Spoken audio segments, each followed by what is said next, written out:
Hello guys, it's Max here from Daily Market Movements. Welcome to another episode where today we're going to be analysing the silver futures chart. Silver, to be honest with you guys, is currently trading in no man's land.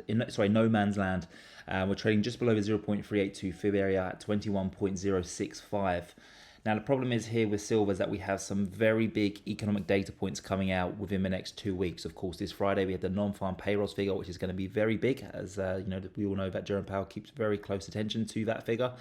And the Fed are currently hoping for a softening economy. So that number would have to come in a lot lower than the estimates. And of course, that humongous number that we got in January for the silver chart to potentially rally here. And then I think I want to draw your attention to the next trading week, because that is when we have the biggest piece of economic data that we've had in a very long time, and that is going to be the CPI and PPI inflation report.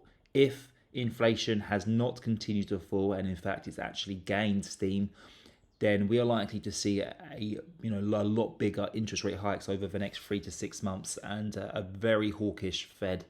And with that being the case, you would not want to be a holder of silver here.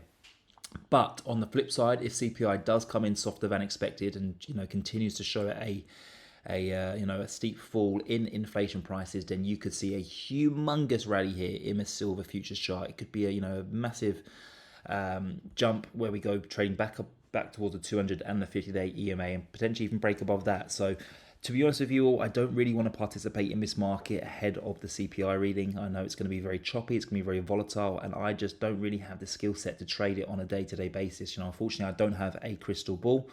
I know that a lot of my viewers sometimes think that I do, but I don't have that crystal ball, and I cannot tell the future. So therefore, I prefer just to sit on the sidelines, digest the economic data as to when and where it comes out, and then act appropriately from there onwards. So I'm going to be waiting patiently on the sidelines here for that CPI reading, and providing if it's good or bad, I will then make an investment decision. If you would like to be part of my Signal team, then please do not hesitate to scan this QR code on your screen, where I charge a very small fee of $29, and you can be sure to participate in my next trade when it comes.